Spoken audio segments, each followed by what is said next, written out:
사랑하는 사랑의 교회 성도 여러분, 오늘 우리는 코로나19의 재확산 앞에서 교회적으로나 개인적으로 큰 당혹감을 느끼고 있습니다.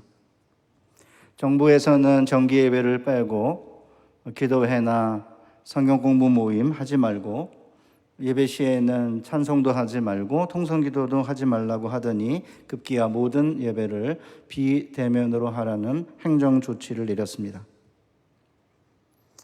이런 행정 조치를 우리가 따라야 하지만 어떤 때는 야속하다는 느낌도 듭니다. 사회하는 목사님이나 우리 중창단 또 기도하는 장로님이 마스크 쓰고 하시는 모습을 보면서 목사로서는 마음이 너무나 아픕니다. 행정 조치를 따라야 하니까 따르고 있지만 우리의 마음은 어떤 때는 야속하기도 합니다. 며칠 전 고려대 구로병원 감염내과 교수인 김우주 씨가 한 신문과의 인터뷰에서 이렇게 말했습니다. 코로나 재확산의 근본적 이유는 정부의 방역 정책의 실패 때문입니다. 거기에 대한 반성 없이 위기 때마다 특정 집단을 마녀 사냥하는 방식으로는 또 다른 위기를 불러올 뿐입니다. 이 코로나의 재확산에 대한 여러 가지 해석들이 난무하는 가운데 사랑의 교회 같은 정통 주류 교회는 야속한 점이 있다 하더라도 감정적 대응을 자제하고 사이비 종파나 비주류 교회와는 달리 책임 있는 공교회로서 당당하고 품위 있는 모습을 유지해야 합니다. 따라서 저는 어떤 설교를 할까 고민하다가 정통교회의 주류 교인으로서 전염병 팬데믹에 대처하는 그리스도인의 자세는 어떠해야 하는가라는 점을 살피는 게 좋다고 생각했습니다. 따라서 성경에서 그 해답을 찾는 동시에 신앙의 선배들이 전염병 팬데믹에 어떻게 과거에 대처했는지를 알고 싶었습니다. 그러는 가운데 마틴 루터가 흑사병의 대유행을 경험하고 보낸 공개 서신이 있다는 것을 알게 되었고 이틀에 걸쳐 이 서신을 번역했습니다. 루터의 시절에는 흑사병의 팬데믹이 있었습니다. 흑사병이란 몸에 이렇게 종기가 생기면서 때로는 피부가 새까맣게 바뀌기 때문에 붙여진 이름으로서 발병한 지 8일 만에 사망하는 치사율 75%의 치명적인 병이었습니다. 그러니까 1300년대 중반쯤부터 시작해서 흑사병이 들어와서 17세기까지 무려 한 3, 4세기를 유럽을 간헐적으로 휩쓸었기 때문에 흑사병이 돌 때에는 한 도시의 3분의 1이나 반이 몰살을 당하기도 했습니다. 그래서 한 도시에 흑사병이 들어오면 상점은 문을 닫고 의사들은 환자의 진찰을 꺼려하였고 심지어 사제들조차 임종성례를 거부하였다고 합니다. 흑사병에 걸리면 임신한 아내든 가족이든 내팽개치고 피신하는 사람들이 많았다고 합니다. 그런데 종교개혁이 시작된 후 10년이 지난 1527년 7월 말에 흑사병이 루터가 살고 있던 비텐베르크시를 덮쳤습니다. 그 지역의 지배자인 프리드리히 선제후가 비텐베르크 대학을 폐쇄하고 예나로 대학을 옮기기로 한 후에 8월 10일 루터에게 가족들과 함께 피신할 것을 명령하였습니다. 루터는 어떤 반응을 보였을까요? 루터는 시교회 목사인 부겐하겐과 부목사 둘과 함께 도시에 남았습니다. 비텐베르크는 한 2,500명 되는 작은 도시입니다. 루터는 피신하지 않은 소수의 학생들에게 요한 1서와 디도서를 강의하며 죽어가는 환자들을 영적으로 위로하고 환자들과 남은 자들을 돌보는 사역을 감당했습니다. 그런데 9일이 지나기도 전 8월 19일에 친한 신자가 10월 2일에는 부목사 르에러의 아내와 갓 태어난 아기가 흑사병에 걸려 목숨을 잃었습니다.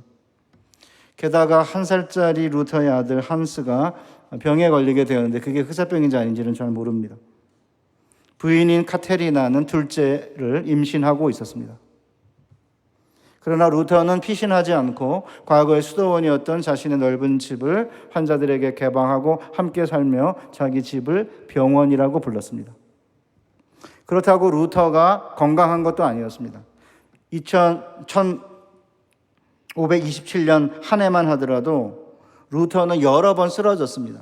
이제 귀에 이명 현상이 일어나는 그런 현기증 이런 거기 때문에 학자들은 뇌빈혈이라고 말하는데, 어쨌든 이 일로 인해서 이 병으로 4월 22일에는 현기증을 일으켜 설교 도중에 설교를 멈출 수밖에 없었고, 7월 6일에는 친구들과 식사하다가 쓰러졌으며, 이와 유사한 일이 9월, 10월, 12월 말에도 지속적으로 일어났습니다.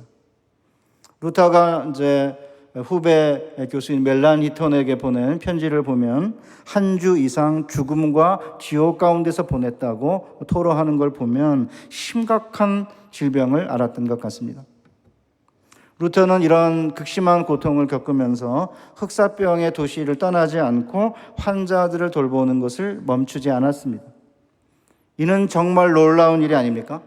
그런데 더 놀라운 것은 우리가 그토록 좋아하는 루터의 찬송 내주는 강한 성이요를 바로 1527년에 작사 작곡했다는 것입니다. 그렇다면 어떻게 루터가 흑사병의 감염 위험에도 비텐베르크에 남아있는 이유는 무엇일까요? 루터가 전염병 대유행 한복판에서 실제로 무엇을 가르치고 어떻게 살았을까요? 그리고 이런 멋진 찬송을 루터가 작사하고 작곡한 근거는 무엇이었을까요? 이를 알기 위해서 우리는 치명적 전염병으로부터 피신해도 되는가라는 루터의 공개 서신과 내주는 강한 성이요의 성경적 근거가 되는 시편 46편을 살펴볼 필요가 있습니다. 우선 루터의 공개 서신을 보겠습니다. 루터는 자신이 비텐베르크시에 남아 있었다는 이유로 피신한 사람들을 정죄하지 않았습니다. 믿음이 강한 사람은 적고 약한 사람은 많은 것이 그리스도인들의 일반적인 상황입니다. 따라서 모든 성도에게 동일한 짐을 지라고 요구할 수 없습니다. 이렇게 믿음이 약한 자들 향해 긍휼의 마음을 드러낸 루터는 흑사병은 하나님의 형벌이기 때문에 피하지 말고 당해야 된다는 일부 설교자들의 견해를 반박합니다. 비록 흑사병이 하나님의 형벌이라 하더라도 그리스도인들은 하나님이 주신 생명을 고귀하게 여기는 일에 최선을 다해야 한다고 강조합니다. 한번 들어보시죠. 나는 연기로 소독을 하고 공기를 청결케 하고 약을 먹겠습니다. 나를 필요로 하지 않는 것과 사람은 피하겠습니다. 내가 오염이 되어 다른 사람들을 오염시킨다면 나의 태만으로 다른 사람들이 죽을 수 있기 때문입니다.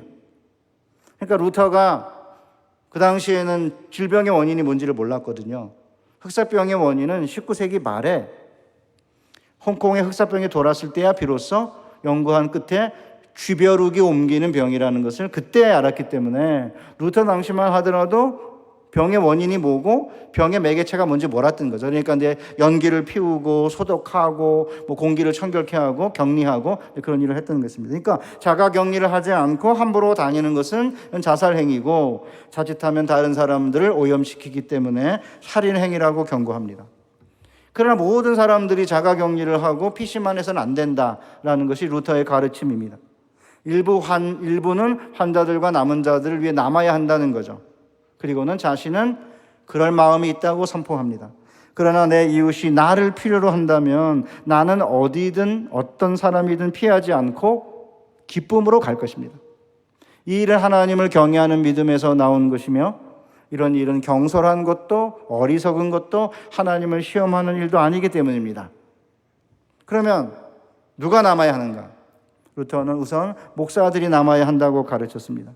목사들처럼 영적 사역에 종사하는 사람들은 죽음의 위험 앞에서 굳건해야 합니다. 나는 선한 목자라 선한 목자는 양들을 위해 목숨을 버리거니와 요한복음 10장 11절을 인용한 루터는 목사는 말씀과 성례를 통해 죽어가는 이들을 위로하며 끝내 믿음으로 죽음을 극복하도록 도와줘야 합니다 라고 말했습니다. 물론 한 장소에 충분한 설교자들과 목사들이 있고 만약에 이분들이 다른 목사들이 불필요한 위험에 노출될 필요가 없으니까 떠나라고 권고한다면 피신하는 건 죄가 아니라고 루터는 말했습니다.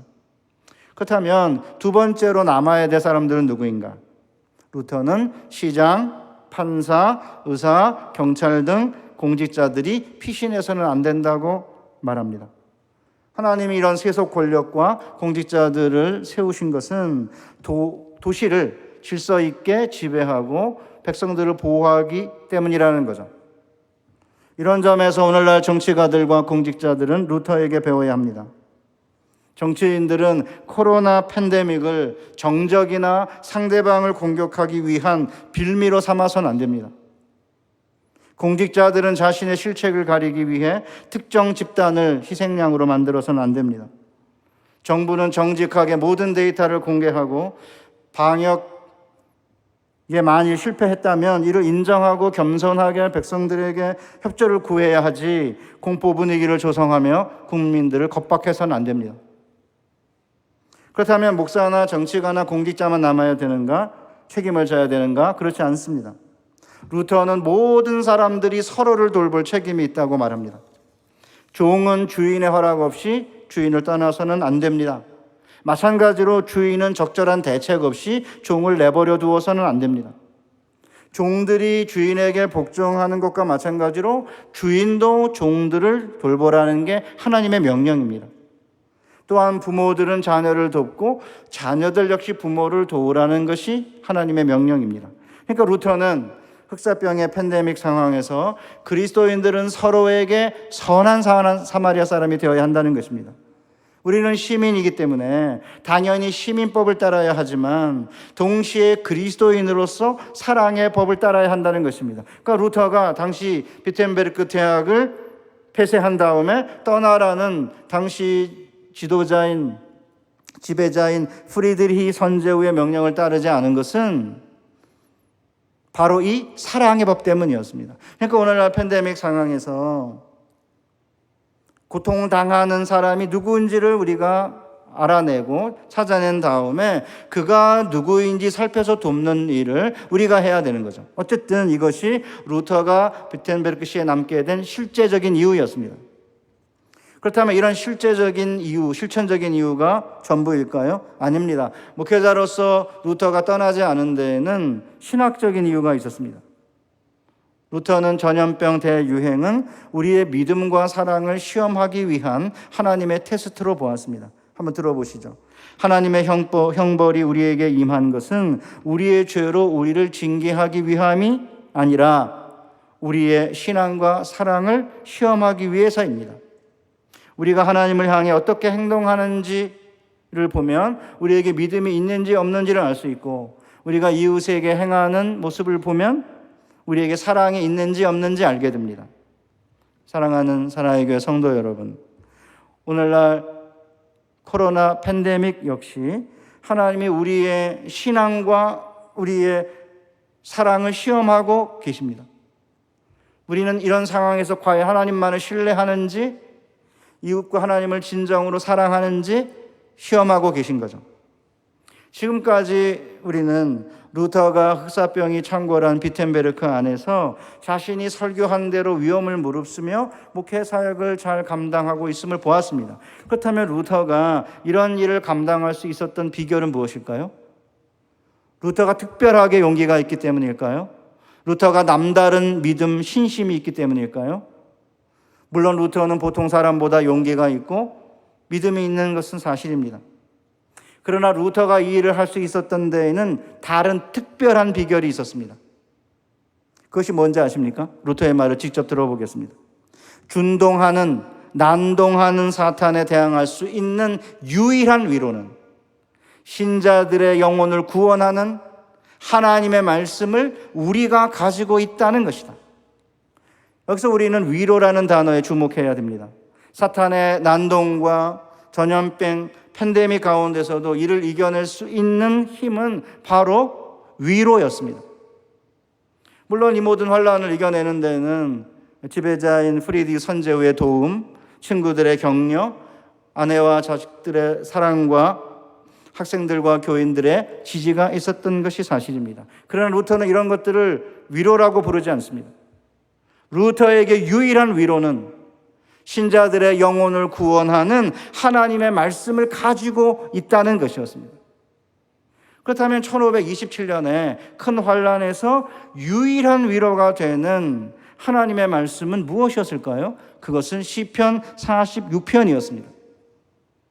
루터는 1527년에 내주는 강한 성이요라는 찬송가를 작곡하고 작사한 다음에 1529년에 이 찬송가를 출판했습니다. 그래서 혹시 또 우리 교우들께서는 이미 찬송가 558장을 폈는데 이미 1529년이라고 되어 있는데 왜 김 목사는 1527년이라고 그러나 또 이런 분들이 계실 것 같아요. 이미 찾아본 분도 계실 텐데 실제 맞는 건 1527년이지만 한 장짜리 큰 페이지로 찬송가를 출판한 것은 1529년이에요. 어쨌든 처음에 출판하면서 위에 뭐라고 써 넣었냐면 시편 46편 위로의 시라고 적어 넣었어요. 그러니까 루터는 시편 46편, 우리가 읽은 시편 46편을 위로의 시로 이해하고 있었고, 그리고 내주는 강한 성이요를 위로의 찬송으로 의도한 것입니다. 그런데 우리는 지난 수백 년 동안 내주는 강한 성이요를 위로의 찬송이라기보다는 마치 교회의 군가처럼 불렀습니다. 물론 시편 46편이나 내주는 강한 성의 가사를 보면 군사적 이미지가 있기 때문에 그렇게 한 것이고 그것이 그리 크게 잘못됐다고 보기 어렵습니다. 그러나 오늘날 우리에게 군가처럼 느껴지는 이 찬송은 루터에게는 위로의 찬송이었습니다. 그렇다면 어떻게 이 찬송이 위로의 찬송이 될 수 있을까요? 그리고 왜 시편 46편이 위로의 시편일까요? 시편 46편을 솔직하게 상세하게 들여다보면 이 시는 분명 위로의 시입니다. 첫 단락을 보면 이렇게 시작합니다. 하나님은 우리의 피난처요 힘이시니 환난 중에 만날 큰 도움이시라. 그러므로 우리는 두려워하지 아니하리로다. 우리 개역개정은 두려워하지 아니하더라를 좀 뒤로 뺐는데 원래는 바로 이렇게 첫 절 뒤에 나옵니다. 하나님은 우리의 피난처고 힘이시고 환난 중에 만날 큰 도움이기에 이보다 더 큰 위로가 어디 있겠습니까? 우리 개역판에는 환난 중에 만날 큰 도움 이렇게 번역했는데 영어 성경들은 이렇게 번역했습니다. A very present help in trouble. 환난 중에 매우 현존하는 도움. 아니면 an ever present help in trouble. 환난 중에 항상 존재하는 도움이라고 번역했는데 이 원문에 좀 더 가깝습니다.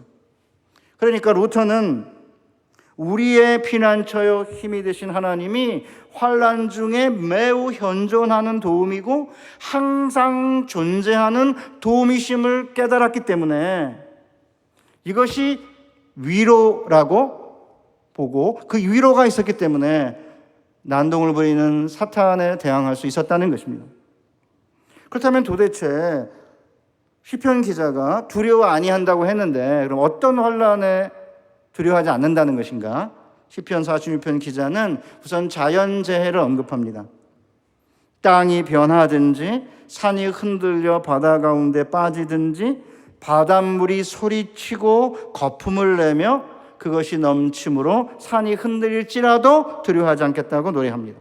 지진으로 산이 흔들리고 심지어 산이 흔들려가지고 지각이 이제 흔들리면서 바다 한복판으로 산이 빠지고 해일로 바닷물이 소리를 치고 거품을 내며 요동을 친다고 해도 시편 기자는 두려워하지 않는다고 노래합니다. 왜냐하면 우리의 피난처요 힘이신 하나님이 환난 중에 매우 현존하는 두려움, 현존하는 임재, 그리고 항상 환난 중에 존재하는 도움이시기 때문이라는 것이죠. 그러나 대부분의 사람들은 이런 자연재해를 일생에 한 번 겪을까 말까이죠. 대부분 우리의 인생은 이런 자연재앙보다는 인간이 만들어 놓은 악한 세상 속에서 온갖 풍파를 경험하죠. 이 시편 기자는 인간 세상이 만들어 놓는 인간 재앙을 묘사합니다. 문나라가 떠들며 왕국이 흔들렸다니 이렇게 노래하잖아요. 여기에 산이 흔들리다라는 단어와 왕국이 흔들렸다는 단어는 같은 동사입니다. 바닷물이 소리치고와 문나라가 떠들며도 같은 동사예요. 그러니까 산이 흔들리는 것과 왕국이 흔들리는 것을 같은 동사로 연결하고 바닷물이 막 소리치는 것과 문나라가 소리치는 것을 같은 동사로 연결한 이유가 뭘까요? 시편 기자는 자연재앙과 인간재앙을 나누지 않고 서로 연결시키기를 원했기 때문입니다. 자연재앙과 인간재앙은 서로 연결되면서 인간의 고통을 가중시키죠. 실제로 코로나19 사태를 자세하게 들여다보면 자연재앙과 인간재앙이 밀접하게 연관되면서 우리의 고통을 배가시키고 있습니다. 우리가 겪는 고통은 처음에는 코로나 바이러스로 인한 자연재앙인데 이 자연재앙이 대유행이 되면서 시작을 했지만 나중에는 인간들이 만들어내는 정치재앙과 사회재앙으로 연결되면서 오늘 우리가 국가와 사회와 개인의 존재 기반이 심각하게 흔들리는 경험을 하고 있습니다. 게다가 강대국의 지도자가 한마디를 하면 전 세계가 요동을 치고 나라들마다 전염병 대책을 놓고 균열을 일으키고 있습니다. 정부와 지도자들이 겸손하게 백성의 생명과 안전을 최우선으로 여기지 않고 자신들의 정치적 욕망과 기득권을 지키기 위해 정치적 계산을 하게 되면 자연재앙이 인간재앙으로 바뀝니다. 오늘날 코로나 사태는 단순히 코로나 바이러스의 자연재앙만의 문제가 아닙니다. 인간의 죄된 본성이 모조리 쏟아져 나오면서 인간 사악함의 팬데믹을 만들어내고 있습니다. 코로나 와중에도 막 주식을 사기 위해서 주식 시장으로 막 몰려가는데 코로나가 맨 처음에 막 이렇게 시작될 때 제가 아는 어떤 분이 갔는데 발을 디딜 틈이 없을 정도로 꽉 찼다 그러더라고요. 아파트 광풍은 코로나 와중에도 온 나라를 뒤집어 놓고 있습니다. 욕망의 전염병, 특유의 전염병이 팬데믹이 돼서 이 와중에도 창궐하고 있는 거죠. 어찌되었든 루터는 이 흑사병이라는 자연재앙과 인간 적대자인 교황과 황제가 만들어내는 인간재앙의 한 복판에서 하나님은 그를 항상 옆에 계셔서 돌보시는 도움으로 경험을 한 거죠. 우리가 다 알다시피 루터는 1517년에 비텐베르크의 성문에 95개조의 반박문을 붙인 후에 엄청난 시련을 겪었습니다. 교회 권력인 교황과 교회로부터 파문을 당했고요. 세속 권력인 신성 로마 제국의 젊은 칼 5세 황제에게도 파문을 당했습니다. 파문을 당했다는 말은 누가 그를 죽여도 책임을 지지 않아도 되는 거죠.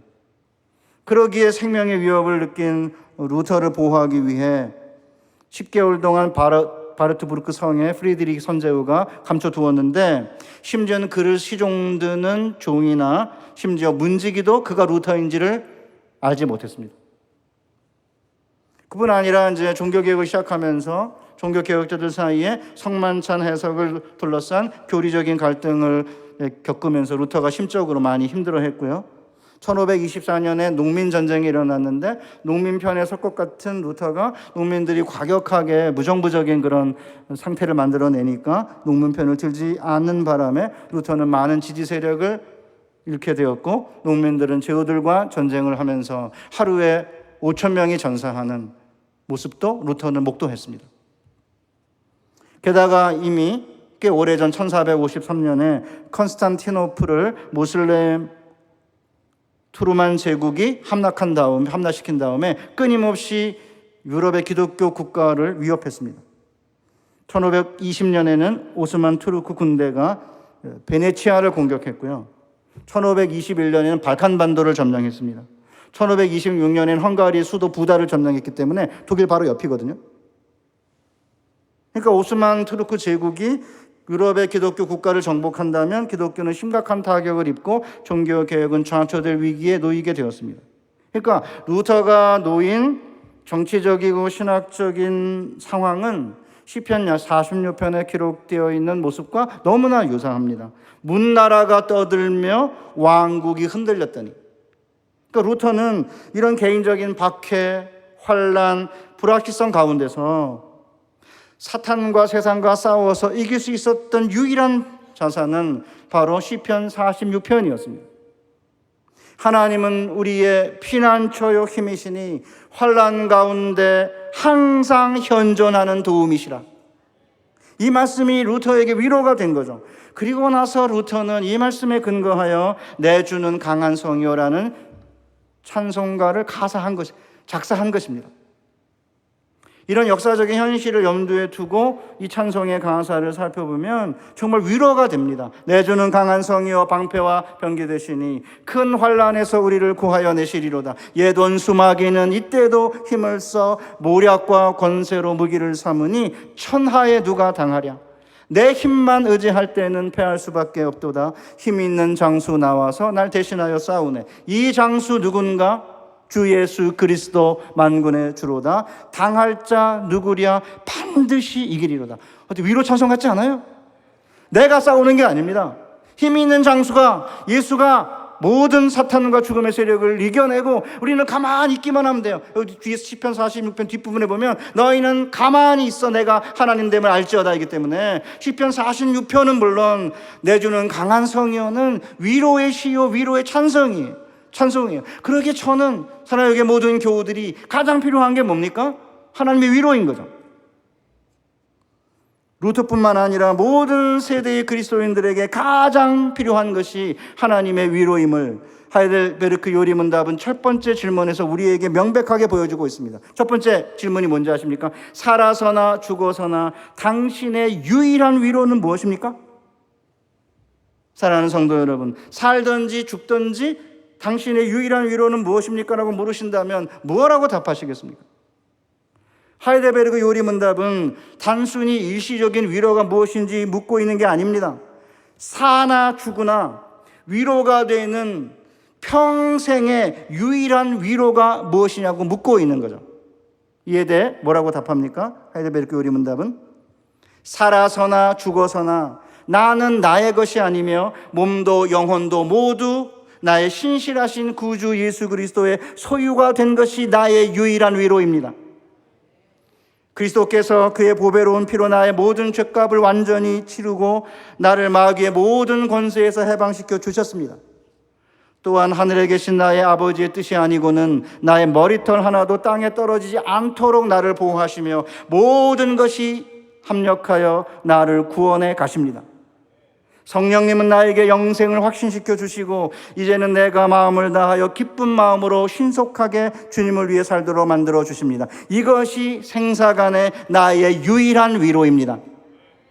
하이델베르크 요리문답은 예수께서 그 보배로운 피로 우리를 사셨기에 우리의 그분의 소유가 되었다는 것이 생사간의 유일한 위로라고 가르칩니다. 살아 있을 때만 위로가 아니라 죽을 때에도 위로가 되기 때문에 생사간의 유일한 위로라는 거죠. 돈과 명예와 지위는 살아서 위로가 될 수 있지만 죽어서는 절대로 위로가 되지 못합니다. 그러기에 돈이나 명예나 지위는 생사간의 우리의 유일한 위로가 아닙니다. 그러나 죽음에서 부활하신 주님이 나의 모든 죄값을 치르시고 마귀와 죽음의 권세로부터 해방시켰다는 사실은 죽을 때에도 우리에게 위로가 됩니다. 하늘 아버지의 뜻이 아니고는 머리털 하나도 땅에 떨어지지 않도록 우리를 보호하신다면 이야말로 생사간의 우리의 유일한 위로가 아닙니까? 게다가 생사간의 유일한 위로는 단지 영혼만의 위로가 아니에요. 생사간의 몸과 영혼의 위로입니다. 무슨 뜻입니까? 비록 우리 육이 죽는다고 해도 우리 영은 살 것이고 우리 육이 살아있는 순간에도 우리가 죽음을 두려워하지 않을 수 있다면 이거야말로 생사간의 우리의 유일한 위로가 아닙니까? 그렇다면 어떻게 해야 생사간의 우리의 유일한 위로를 계속 유지할 수 있을까요? 흑사병이 돌고 있던 상황에서 루터가 공식 서신에서 그리스도인들에게 한 권면은 심각하게 귀를 기울일 필요가 있습니다. 첫째, 우리는 사람들에게 교회에 참석하여 설교를 들음으로써 하나님의 말씀을 통해 어떻게 살고 어떻게 죽을 것인지에 대해 배우라고 권면해야 합니다. 둘째, 모든 사람은 죽음에 대해 미리 준비를 해야 합니다. 죄를 고백하고 일주일에 한 번이나 2주에 한 번 성찬에 참여함으로 죽음을 준비해야 합니다. 이런 루터의 권면은 오늘날 현대인들에게는 이해하고 받아들이는 게 쉽지 않습니다. 지금 당장 닥친 문제들을 해결하는 것을 더 중요하게 여기기 때문이죠. 전염병이 유행하는데 굳이 현장 예배를 드려야 하느냐고 걱정하는 그리스도인들도 많이 있습니다. 물론 이런 걱정에 일리가 있습니다. 기저질환이 있는 연세든 어르신들은 조심해야 됩니다. 어린아이를 키우고 있는 부모님도 조심해야 됩니다. 따라서 이런 분들이 현장 예배에 참여하지 않는 것을 비판해서는 안 됩니다. 그러나 다른 한편으로 식당이나 카페에 가면 나이 드신 어르신들도 많고 어린아이들을 동반한 부모님도 많습니다. 식당과 카페에서 마스크를 벗고 차와 음식을 먹는 사람들의 얼굴에서 저는 두려움을 느끼지 못했습니다. 한 3주 전에 광교에 무슨 좋은 음식점이 있다 이제 제 제자 부부랑 저희 부부가 갔습니다. 그 밑에 뭐 유명한 빵집이 있다 그래서 갔는데요. 발 디딜 틈이 없을 정도로 많습니다. 그 얼굴에서 두려움을 저는 느끼지 못했습니다. 그런 데는 두려움 없이 가면서 교회에 오는 걸 두려워한다면 이는 분명 심각하게 고민해 볼 필요가 있다고 생각합니다. 다시 한번 반복드리지만 교회는 국가의 방역 조치를 따라야 하며 개인적으로도 사회적 거리두기와 마스크 쓰기는 철저하게 지켜야 됩니다. 그러나 이게 전부라고 한다면 그리스도인은 이 세상에서 존재 이유를 찾을 수가 없습니다. 비대면 예배는 최소한의 어쩔 수 없는 비상대책이어야 하지 이것이 뉴 노멀, 새로운 일상이 되어서는 안 됩니다. 치사율이 75%인 흑사병의 대유행 앞에서도 교회에 참석하여 설교를 들음으로써 하나님의 말씀을 통해 어떻게 살고 어떻게 죽을지에 대해 배우라 라고 권면한 루터의 말에 우리는 귀를 기울여야 됩니다. 죄를 고백하고 성찬에 참여하여 죽음을 준비하라는 루터의 권고를 잊어서는 안 됩니다. 하나님의 말씀을 사모하고 예배하는 일을 등한시한다면 도대체 어디에서 생사간의 유일한 위로를 얻을 수 있겠습니까? 우리가 생사간의 유일한 위로를 얻지 못한다면 우리가 어떻게 죽음의 세력인 코로나와 사탄의 난동과 두려움의 공포를 이겨낼 수 있겠습니까? 마지막으로 우리가 다루어야 할 게 하나 있습니다.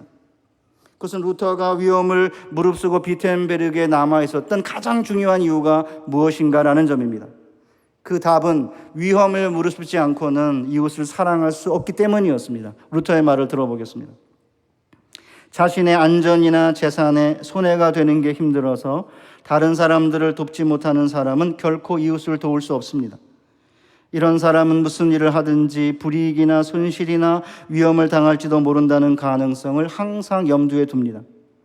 그러나 안전이나 소유나 아내나 자녀를 위험에 빠뜨리지 않고 다른 사람과 나란히 살 수 있는 이웃은 없습니다. 이웃의 집에 불이나 다른 재앙이 생기면 결국 우리 몸을 해하거나 재산이 손실되거나 아내나 자녀를 잃게 되는 일이 일어날 수 있기에 이웃과 사는 것은 언제나 위험을 감수해야 하는 일입니다. 이웃을 사랑하는 것은 위험을 무릅쓰지 않고는 불가능하다는 거죠. 아니, 위험을 무릅쓰지 않고는 이웃과 함께 살 수조차 없다. 이게 루터의 통찰입니다. 정말 대가 아닙니까? 그럼 이런 위험을 무릅쓰려면 그럴 수 있는 자유와 능력이 있어야 되는데 이런 자유와 능력을 루터는 어디에서 얻었습니까? 바로 생사간의 유일한 하나님의 위로에서 찾았습니다. 그러기에 시편 46편에서 하나님의 위로를 발견한 후에 내주는 강한 성유의 마지막 구절에서 루터는 이렇게 찬송합니다. 독일어 원문을 제가 그대로 번역하겠습니다.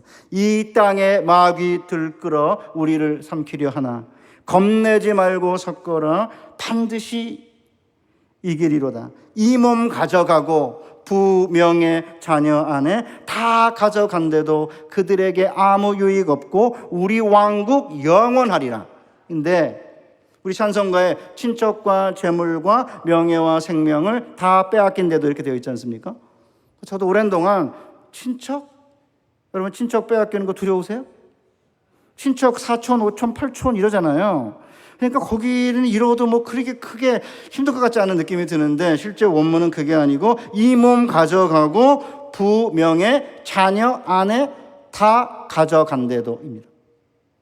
갑자기 소름이 확 끼치시죠, 그죠? 이 몸 가져가고 아내와 자녀 그거 다 가져가는 거죠. 그래도 두려워하지 않는다는 것입니다. 생사간의 유일한 위로가 있기 때문인 거죠.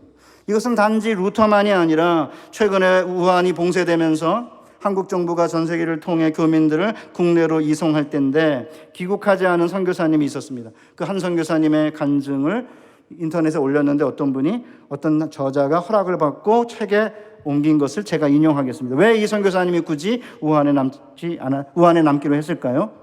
훈련 중에 있는 리더들과 가르치고 있는 지체들이 마음에 걸렸습니다.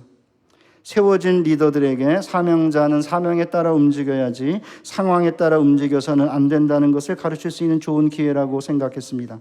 사람을 세워가는 일은 말로만 가능한 게 아니라 이런 작은 선택을 하게 되었습니다. 게다가 한 학생이 감염의심 환자로 병원에 입원했다는 소식을 듣고 한국으로 떠날 수가 없었습니다. 그런데 이곳에 남기로 결정하자 생각지도 못한 현지 지체들의 사랑과 관심을 많이 받게 되었습니다. 그동안 저희가 이들을 보살펴 왔는데 지금은 반대로 현지 지체들이 저희를 돕고 챙기고 있습니다. 위기 상황 속에서 예상하지 못했던 깊은 사랑과 전우애를 경험하고 있습니다. 사랑하는 사랑의 교회 여러분, 이 코로나의 팬데믹 상황 가운데서 과연 나는 위험을 무릅쓰고 주님을 사랑하고 이웃을 사랑하는지 아닌지 돌아보고 우리 옛날의 신앙 선배들의 뒤를 따라서 생사간의 우리의 유일한 위로는 주님께서 그 보혈의 피로 나를 사셔서 더 이상 나는 나의 것이 아니고 주님의 것이기에 주님께서 머리털 하나라도 땅에 떨어지지 아니하도록 보호하시며 끝내 우리를 영원한 생명으로 인도하실 것이라는 이 사실을 가슴에 깊이 새기고 세상과 사탄을 이기며 승리하는 여러분 되시기를 주님의 이름으로 축복합니다. 하나님 아버지, 오늘 우리에게 이토록 아름다운 비밀의 말씀, 하늘의 신비를 들려주셔서 감사합니다. 흑사병의 치명적인 대유행 앞에서도 당당했던 루터처럼 생사간의 우리의 유일한 위로는 우리가 하나님의 것이라는 이 놀라운 말씀임을 가슴에 새기고 세상을 이기고 사탄을 이기고 죄를 이기는 승리의 백성 되게 하여 주옵소서. 예수님의 거룩하신 이름으로 기도하옵나이다. 아멘.